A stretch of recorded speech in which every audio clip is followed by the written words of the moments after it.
देखो question corresponding a linear network containing resistance only.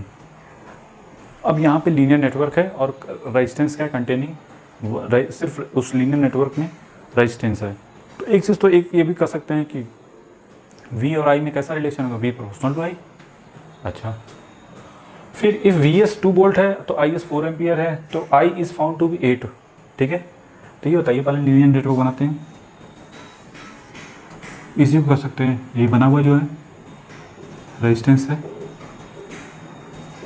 चलिए बचा, अब जब VS ओनली VS वर्क करेगा, जब VS वर्क कर रहा होगा कितना है 2 वोल्ट, तो नॉर्मल सी बात है IS उस समय क्या होना चाहिए, 0। हम लगाना चाहते हैं यहाँ पे किसकी हेल्प से, with the help of source transformation. तो नॉर्मल सी बात है जब VS वर्क करेगा तो IS क्या होगा, 0 नहीं, तो उसका रिस्पॉन्स क्या मिलेगा। देखो जब ये VS वर्क कर रहा होगा प्लस माइनस, ये क्या होगा 0, ओपन सर्किट, IS की वैल्यू 0। यहाँ पे रिस्पॉन्स क्या मिलेगा, ये इनपुट हो गया तो इसका रिस्पॉन्स I1 रेजिस्टेंस है। ठीक है, कोई दिक्कत नहीं। तो ये बताइए यहाँ तो कोई डाउट नहीं, कैसे तो कैसे, क्योंकि लीनियर है तो आउटपुट जो रिस्पॉन्स है वो प्रोपोर्शनल होगा VS के करस्पॉन्डिंग। तो आप कह सकते हैं I1 this be equal to C1 into VS। यहाँ से तो कोई डाउट नहीं, कैसे तो कैसे। अब ओनली जब IS वर्क करेगा, IS कितना है 4 एम्पियर, जब IS वर्क कर रहा होगा, नहीं, जब IS वर्क कर रहा है तब किसके करस्पॉन्डिंग है I फाउंड हो रहा है, मान लेते हैं I2 करस्पॉन्डिंग। उस केस में ये ओनली VS वर्क और ये ओनली IS, तो उसके करस्पॉन्डिंग ये क्या हो जाएगा, शॉर्ट सर्किट। और ये नेटवर्क, ये तो हो गया शॉर्ट सर्किट, ये नेटवर्क है, और ये हो गया आपका I2, और इसके करस्पॉन्डिंग ये क्या मिलेगा, 0, सॉरी 0 नहीं बल्कि ये IS मिलेगा ना, ये तो IS मिलेगा उस समय, नहीं, जब ये 0 होगा तो ये वर्क कर रहा होगा। हाँ, तो लीनियर है, दैट्स वाई यहाँ पे क्या कर सकते हैं, ये लिखने की जरूरत नहीं है, बस ये कहो जब ये वर्क कर रहा हो तो ये 0, जब ये वर्क कर रहा होगा तब कौन 0, VS 0। ठीक है, तो वो VS की वैल्यू क्या हो गई यहाँ पे, शॉर्ट सर्किट, दैट्स वाई।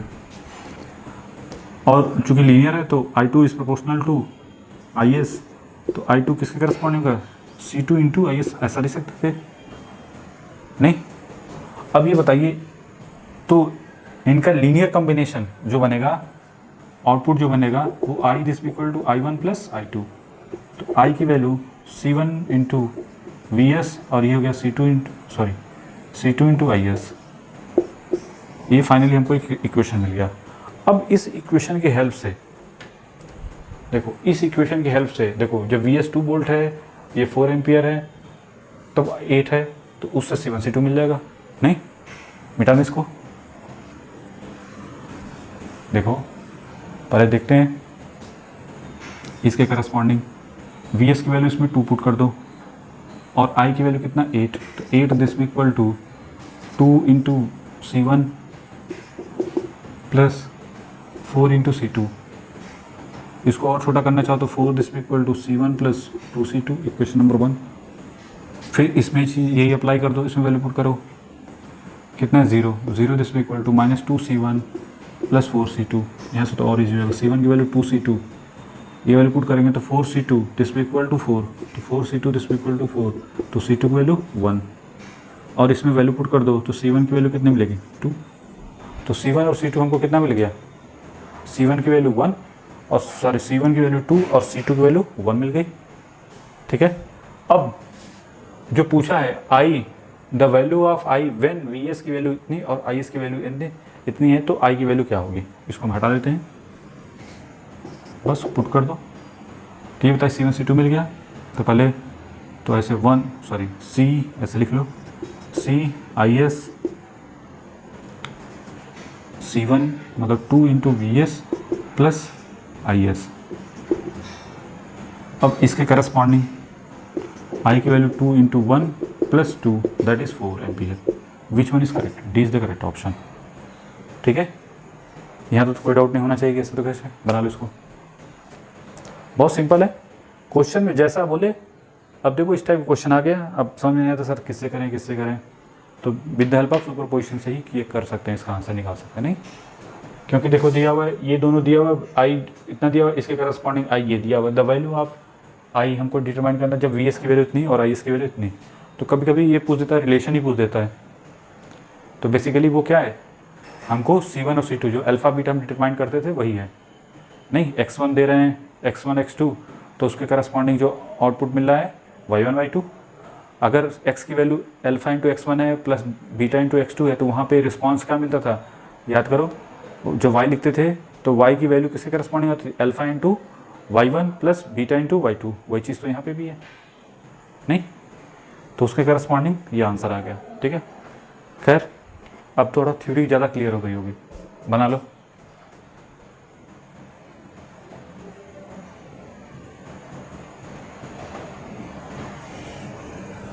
चलिए क्वेश्चन करस्पॉन्डिंग, क्वेश्चन में क्या बोल रखा है, स्टेप बाय स्टेप। एक certain network consist of a large number of ideal linear resistance, बहुत सारे लीनियर रेजिस्टेंस हैं। ठीक, कोई दिक्कत नहीं, इसका मतलब सिर्फ रेजिस्टेंस के जो हैं ज़्यादा हैं। ठीक है, as a compare to other, one of which is are and two constant ideal source, the power consume by R is P1। दो, अगर ये पूछे ना one of which is R, ठीक है, एक ऐसे समझो कि ये आपका यहाँ पे रेजिस्टेंस आ रहा है। ठीक है, इसका मतलब ये है। ठीक है, ये बोला one of which is are and two constant ideal source, दो constant ideal source, the power consume by are is P। तो ये पावर कंज्यूम करता है P करस्पॉन्डिंग। ठीक है, अच्छा पहले ये बताइए, हमें दो आइडियल कांस्टेंट सोर्स नहीं पता, तो हम अपनी तरफ से मान सकते हैं क्या, कि एक को मान लो कि ये वोल्टेज सोर्स है और दूसरे को मान लो कि ये करंट सोर्स है। नहीं, इतना तो कर सकते थे कि हमने एज्यूम कर लिया, let one is Vs and other ideal source is Is।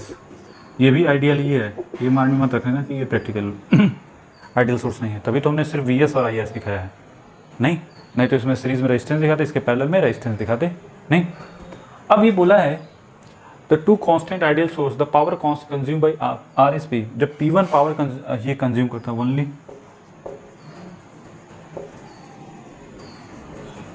ठीक है, चलो यहाँ तो कोई डाउट नहीं, resistance large number of resistance, तो आप कर सकते हैं कि रेजिस्टेंस ही इसमें है और कुछ नहीं। ठीक है, P1 व्हेन, अब देखो P1 when only the first source is active, जब जब एक सोर्स एक्टिव है, जैसे Vs एक्टिव है, तो कितना पावर कंज्यूम करता है P1 करस्पॉन्डिंग। ठीक है, and P2 when only the second source is active, जब सेकेंड सोर्स एक्टिव होगा तब पावर कितना कंज्यूम करता है P2 करस्पॉन्डिंग। पहले समझते हैं इसका मतलब, पहले तो क्लियर है। तो इसके करस्पॉन्डिंग, क्वेश्चन फर्स्ट के करस्पॉन्डिंग क्या है कि भाई ठीक है, ये जब ये एक्टिव है तो दूसरा क्या होगा, इनएक्टिव। इसका अपना सोर्स ट्रांसफॉर्मेशन लग रहा है, ओपन सर्किट, और यहाँ पे रेजिस्टेंस, ये पावर P1 करस्पॉन्डिंग। अब इसमें करंट का डायरेक्शन तो कुछ दिया नहीं है कि करंट या, ठीक है, तो आप कुछ भी मान सकते थे, हम वैसा भी मान सकते थे, वैसा भी मान सकते थे। ठीक है, इसमें भी डायरेक्शन नहीं दिया तो आप उल्टा से मान सकते, कुछ भी मान सकते हो। खैर यहाँ तो कोई डाउट नहीं। अच्छा ये बताइए, जब पावर कंज्यूम करेगा तो P1 की वैल्यू क्या हो जाएगी, I1 का स्क्वायर इंटू आर, इतना तो फिक्स है। तो I1 की वैल्यू किसके करस्पॉन्डिंग हो जाएगी, √P/R करस्पॉन्डिंग। नहीं, यहाँ तो कोई डाउट नहीं, कैसे तो कैसे। इसी तरीके से ये कब है, ओनली Vs एक्टिव, तब अब ओनली Is एक्टिव, मतलब सेकेंड सोर्स। ठीक है, जब second source ideal source active होगा, उस केस में ये क्या किसके तरीके से बिहेव करेगा, ये शॉर्ट सर्किट के तरीके से बिहेव करेगा, और ये Is के करस्पॉन्डिंग, और ये है आपका R, ये N ओनली रेजिस्टेंस। ठीक है, अब यहाँ पे भी जब अगर I1 इसके करस्पॉन्डिंग बना तो I2 ऐसे मान सकते हैं, यहाँ तो कोई डाउट नहीं। तो ये बताइए यहाँ पे I2 क्या मिलेगा, P2 this equal to I2 into R, तो I2 की value √P2 divide by R corresponding. नहीं, यहाँ तो कोई डाउट नहीं, कैसे तो कैसे। अब हमारा नेक्स्ट टारगेट क्या होगा, अब ये बोला है source is active if both sources are active, अगर दोनों साइमल्टेनियसली एक्टिव है then power consume by are is, जब दोनों ही वर्क करने लगें, ठीक है, मतलब साइमल्टेनियसली, नीचे लिखो बोथ सोर्स एक्टिव साइमल्टेनियसली,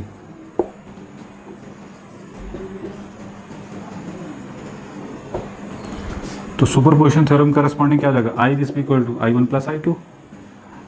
नहीं, अब यहाँ पे चूंकि करंट का डायरेक्शन आई वन के बारे में नहीं पता, आई टू के बारे में नहीं पता, तो आप यहाँ पे क्या कर सकते हैं कि प्लस माइनस ये भी हो सकता था और आर ये भी हो सकता था ना, ये आप कर सकते हो आई की वैल्यू आई वन प्लस माइनस, ये तो हमने अपनी तरफ से डायरेक्शन मान रखा है ना कि आई वन का ऐसा डायरेक्शन है, हो सकता है आई टू का डायरेक्शन इसके अपोजिट आ जाए, तो इस वजह से या दोनों में से कोई जो भी ज़्यादा कम हो।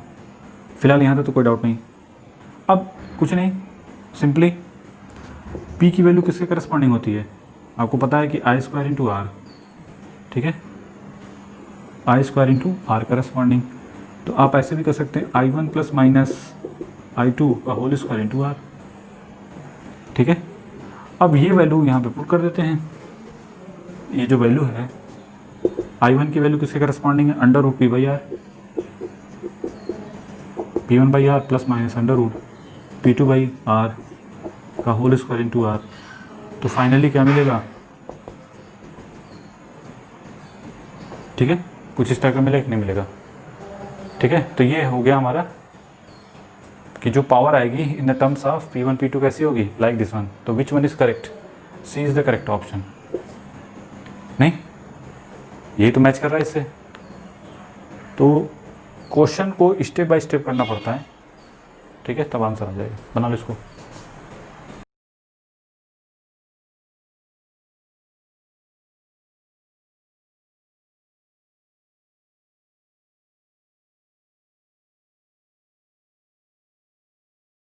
Corresponding a input voltage Vt like this one is applied across series combination of R इतना और L इतना दिया हुआ है और रिजल्टिंग स्टडी स्टेट करंट हमको चाहिए। देखो ये है R और ये L, R की वैल्यू 1 ओम और L की वैल्यू है 1 हेनरी, ये दिया हुआ है। अच्छा, यहाँ पे इनपुट वोल्टेज अप्लाई किया गया है like this one corresponding Vt, कोई दिक्कत नहीं। हमको चाहिए रिजल्टिंग करंट। अब यहाँ पे देखिए, क्योंकि ये जो वोल्टेज है, ये दोनों जो V की वैल्यू दी हुई है, पहले लिख लेते हैं V की वैल्यू, जो Vt है वो 10√2 cos t plus 10 plus 10√2 cos 2t plus 10, ठीक है, यही है। यहाँ तो कोई डाउट नहीं कि ऐसा तो कैसे। अब हमारा मोटिव क्या है, मोटिव ये है कि भाई दो करंट, दो यहाँ पे जो वोल्टेज है वो तो ठीक है, दो वोल्टेज का सम लिखा हुआ है, लेकिन यहाँ पे इसकी फ्रीक्वेंसी कितनी है, ओमेगा की वैल्यू कितनी है 1 रेडियन, यहाँ पे कितनी 2, ठीक है। हमने जो भी पढ़ा है जब भी हम सर्किट में अप्लाई करते हैं, ठीक है। अब यहाँ पे देखो एक चीज़ ये भी है कि यहाँ पे एक्सएल की वैल्यू क्या होगी, जो एक्सएल होगा वो होगा j ओमेगा एल। अब आप कहोगे सर इसको कैसे सॉल्व करें, T this equal to omega this equal to 1 लेके ओमेगा दिस इक्वल टू 2, नहीं, एक चीज़ तो क्लियर है, मतलब इन दोनों से जो करंट आएगी आई टी वो एक ऐसे कुछ इस टाइप की बनेगी और दूसरे वाले की इस वजह से कुछ इस टाइप की बनेगी, मतलब इस सोर्स की वजह से कुछ और करंट होगी, इस सोर्स की वजह से कुछ और करंट। क्यों, क्योंकि ओमेगा दोनों की वजह से क्या है, डिफरेंट। तो यहाँ पे हम किसकी हेल्प से कर सकते हैं, इस क्वेश्चन को किसकी हेल्प से कर सकते हैं, with the help of source trans, with the help of superposition. नहीं, यहाँ पे आप सुपरपोजिशन यहाँ पे अप्लाई कर सकते हैं। क्यों, देखो कैसे, क्योंकि अब ये 2 डिफरेंट वोल्टेज सोर्स हो गए ना, एक ओमेगा दिस इक्वल टू 1 पे और एक ओमेगा दिस इक्वल टू 2 पे, 2 डिफरेंट हो गए ना, 2 डिफरेंट वोल्टेज सोर्स हो गए। तो इसको आप ऐसे लिख सकते थे क्या, V1 इसको Vt, यहाँ तक कोई डाउट नहीं। अच्छा, नीचे लिख लो यूजिंग सुपरपोजिशन, ठीक है। अगर आप V1 को लेके चलेंगे तो V2 क्या लेगा उसके लिए 0, अगर एक वर्क करेगा तो दूसरा क्या होगा, इनएक्टिव हो जाएगा। इनएक्टिव का मतलब कि वो अगर वोल्टेज सोर्स है तो शॉर्ट सर्किट, करंट सोर्स है तो ओपन सर्किट। ठीक है, तो कहने का मतलब ये कुछ इस टाइप का हो गया था बेसिकली। इसके करस्पॉन्डिंग बात करें वही ये दिस वन हमारा टारगेट आई था, लेकिन ये कुछ ये R this equal to 1 ohm और L this equal to 1 henry और इसमें I1t और प्लस I2t करस्पॉन्डिंग जो कि I है। इसका सिग्निफिकेंस समझ में आ गया, क्योंकि ये ओमेगा दिस इक्वल टू 1 पे, ये ओमेगा दिस इक्वल टू पे, दोनों डिफरेंट सर्किट शो करेंगे। दैट्स वाई हम इसको with the help of superposition से करना चाहेंगे। तो क्या सुपरपोजिशन अकॉर्डिंग क्या होना चाहिए, एक अगर वर्क कर रहा है तो दूसरा क्या हो जाएगा, इनएक्टिव। अगर वोल्टेज सोर्स है तो क्या हो जाएगा, शॉर्ट सर्किट। अगर मतलब वोल्टेज जीरो का मतलब क्या होगा, शॉर्ट सर्किट, ये शॉर्ट सर्किट हो जाएगा। तो इसकी वजह से जो करंट होगी वो भी जीरो हो जाएगी, नहीं तो सिर्फ I1 करंट मिलेगी इसकी वजह से। चलो यहाँ तो कोई डाउट नहीं। तो चलिए, तो V1t किसके करस्पॉन्डिंग हो जाएगा, 10√2 cos t + 10। अच्छा, यहाँ पे RMS वैल्यू कितनी होगी, ये देखो पीक वैल्यू है तो RMS वैल्यू कितनी हो जाएगी, पीक बाई √2, नहीं तो V1 RMS अगर लिखना हो तो 10√2 बाई √2, तो ये हो गया 10। यहाँ तो कोई डाउट नहीं।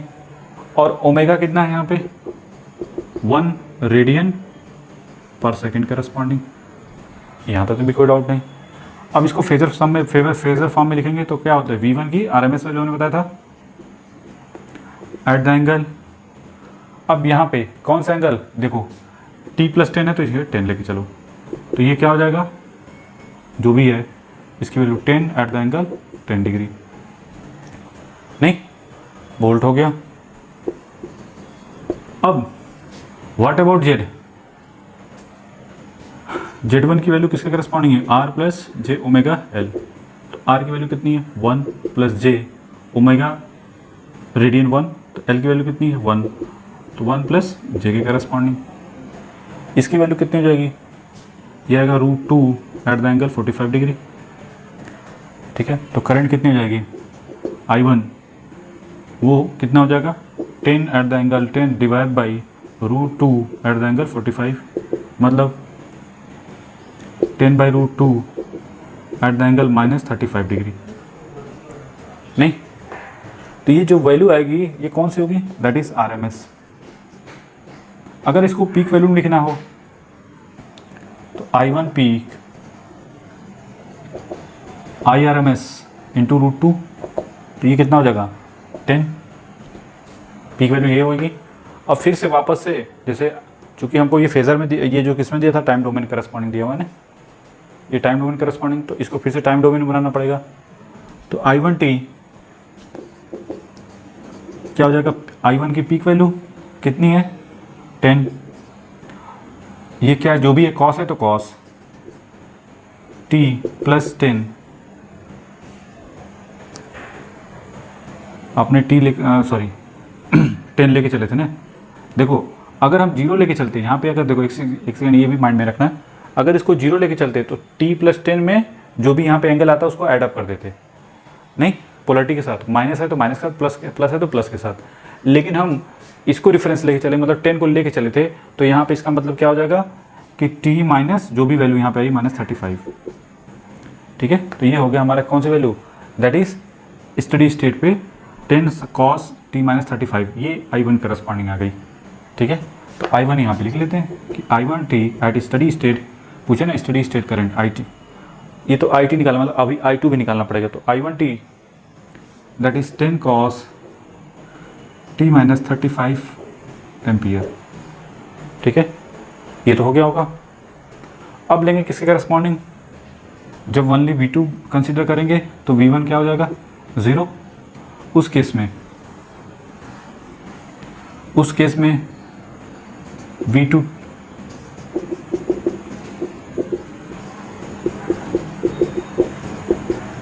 यही होगा। अच्छा एक और बात, फिर यहाँ पे भी V2 RMS क्या हो जाएगा 10 आएगा, बाई 2 करके देख लो। अच्छा और V2 की वैल्यू कितनी हो जाएगी 10 एट द एंगल 10 डिग्री। हाँ, ओमेगा यहाँ पे 2 रेडियन पर सेकेंड है, यहाँ पे ओमेगा कितना है 2 रेडियन पर सेकेंड।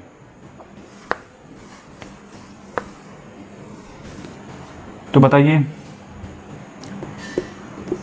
I2 की वैल्यू क्या हो जाएगी V2 डिवाइड बाई जो भी है Z2। हाँ, Z2 कितना है R प्लस जे ओमेगा L, ये 1 प्लस J2 यही आएगा। यहाँ तो कोई डाउट नहीं, कैसे तो कैसे। अब इसको करना है कि हाउ टू रिजॉल्व इट। तो एक तो with the help of calculator से कर सकते हैं। हाँ, V2 कितना है 10 eight the angle 10 divide by 1 plus, इसको कन्वर्ट करें तो फाई की वैल्यू एक तो यहाँ से मिल जाएगी, फाई की वैल्यू tan इनवर्स 2/1, नहीं फाई की वैल्यू क्या मिलेगी tan इनवर्स 2/1, और Z2 का मॉड कितना मिलेगा √1 का स्क्वायर प्लस √2 का स्क्वायर, तो √1 ऐसे 1 का स्क्वायर प्लस 2 का स्क्वायर तो √5, ठीक है। तो ये √5 हो गया। तो ये एक्चुअली क्या है 10 divide by √5 eight the angle tan inverse 2, ठीक है। तो ये जब वैल्यू ऊपर जाएगी तो क्या हो जाएगा 10/√5, या ऐसे कर सकते हो अगर हम, चलो इसी तरह करने दो, √5 eight the angle 10 minus tan inverse √2, इतना तो कर सकते थे नहीं, क्योंकि आंसर हमको इसके रूप में दिया, इस वजह से कल से इस्तेमाल नहीं कर रहे हैं। 4 ऑप्शन थे, ठीक है। तो यहाँ तो कोई डाउट नहीं। अब आते हैं कि ठीक है I2 की वैल्यू इसके करस्पॉन्डिंग आ गई। अब ये कौन सी वैल्यू है RMS वैल्यू है, तो I2 पीक कितना हो जाएगा √2 से क्या करेंगे मल्टीप्लिकेशन, तो 10 कुछ इस टाइप का बनेगा पीक वैल्यू। तो ये बताइए I2 टी कितना हो जाएगा 10/2√5, और ये क्या हो जाएगा क्योंकि ये भी कॉस है, हाँ ये 2t है याद रखना हमेशा, और ये हो जाएगा प्लस 10 माइनस tan इनवर्स 2, ठीक है। अब इन दोनों को ऐड अप कर दो तो यही क्या हो जाएगा फाइनल आंसर। तो ये ऑप्शन में ऐसे था कि तो I1 cos t minus 35 plus 10 √2 by जो भी है √2/5 cos 2t प्लस 10, चूँकि ऑप्शनल क्वेश्चन है तो दैट्स वाई आपको ये भी देखना पड़ता है, ये नहीं कि कल से उठा के शुरू कर दो। tan इनवर्स 2 में दिया हुआ था दैट्स वाई, नहीं तो अगर आपने सॉल्व करके और छोटा किया तो पता चला उसमें जो ऑप्शन दिया हुआ है उसमें से कोई मैच ही नहीं करेगा, ठीक है। बना लो।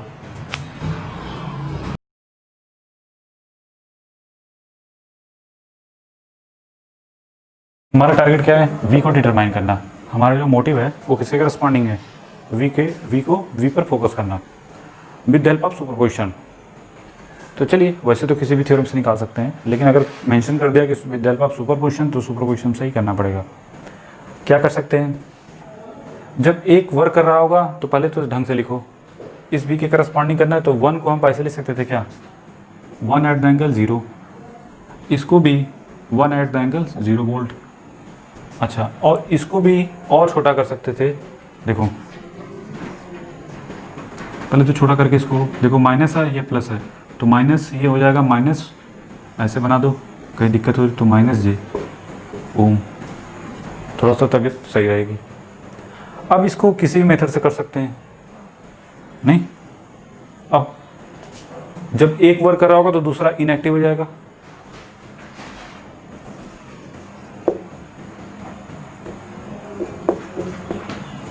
Current source active. तो जब ये एक्टिव होगा तो ये जो V1 है, चाहे इसको VS मान लो, इसको IS मान लो, तो VS क्या मिलेगा 0। तो जब 0 हुआ तो वो क्या हो गया शॉर्ट सर्किट, ठीक है। ये क्या हो गया, ये क्या हो गया,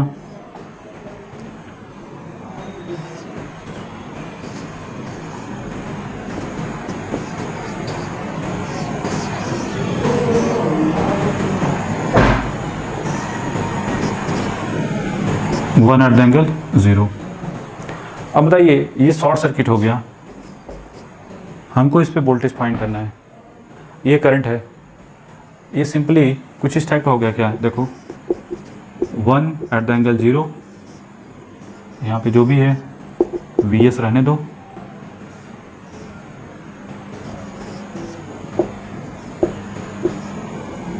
ये 1 हो, ठीक है। अगर इसमें करंट डिवाइडर रूल लगा दें तो काम बन जाए।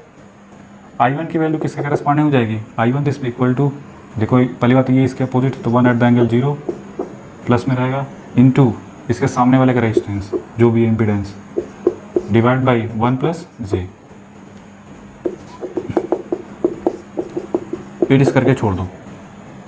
अच्छा ये नहीं, क्वेश्चन नंबर हमारा तो टारगेट है V के, तो V की वैल्यू किसके करस्पॉन्डिंग हो जाएगी, I1 इंटू 1, तो V1 इसको V1 लिखो ज़्यादा सही है।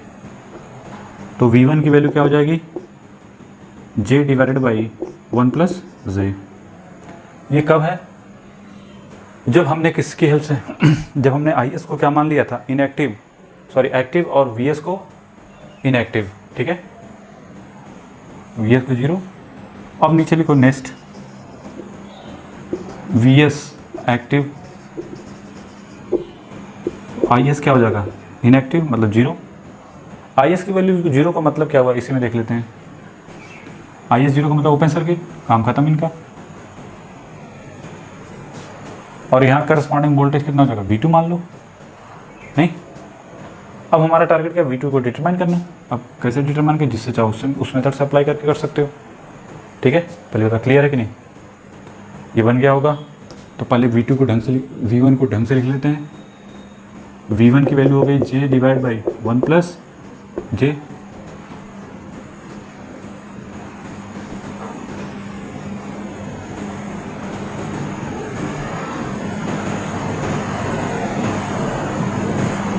इसी में V2 हो गया, सिंपल सी बात। और यहाँ पे बना दो 1 वोल्ट का वोल्टेज सोर्स, यहाँ ग्राउंडेड कर दो, तो यहाँ का 1 at the angle 0 voltage V1 हो गया, ठीक है। यहाँ तो कोई डाउट नहीं, कैसे तो कैसे, इस लूप में घूम जाओ। अगर इसमें I1 मान ले करंट, इस लूप में घूमे, या उल्टा कर दो, करंट का डायरेक्शन अपोजिट कर दो, ज़्यादा सही है, कन्फ्यूज़न नहीं होगा। या माइनस से प्लस, करंट डिवाइड, वो नोडल लगाने की जरूरत ही नहीं पड़ेगी। माइनस से plus -1 volt plus I1 plus I1 this equal to 0। तो I1 की वैल्यू क्या मिलेगी, 1 at the angle 0 divide by 1 plus J, ठीक है, 1 प्लस J। तो V2 की वैल्यू किसके करस्पॉन्डिंग मिलेगी, 1 इंटू I1, नहीं, तो ये 1 at the angle 0 divide by 1 plus J, simple है जी। और तो नेट वोल्टेज क्या मिलेगा, V की वैल्यू, देखो V की जो वैल्यू होगी, देखो हमने क्या बोला था, जो हमारा सर्किट था वो कुछ इस टाइप का था, जो भी है ऐसे ही था ना, पहले तो ऐसे ही था। हमको आउटपुट कौन सा है, ये, जब ये इनपुट है तो आउटपुट V1 मिल रहा है, और जब ये इनपुट है तो आउटपुट क्या मिल रहा है, V2 मिल रहा है, ठीक है। फिर इन दोनों का कॉम्बिनेशन करेंगे तो V1 प्लस V2 मिलेगा, V के करस्पॉन्डिंग आउटपुट, नहीं, तो दैट्स वाई। तो सिंपली I1, ये V1 की वैल्यू कितनी है, J divide by 1 plus J, और ये 1 प्लस J कितना मिलेगा, 1 वोल्ट। फाइनल आंसर क्या मिलेगा, 1 वोल्ट। या आप बहुत ज़्यादा कर सकते हैं तो 1 at the angle 0 volt, this is the final answer, बना लो।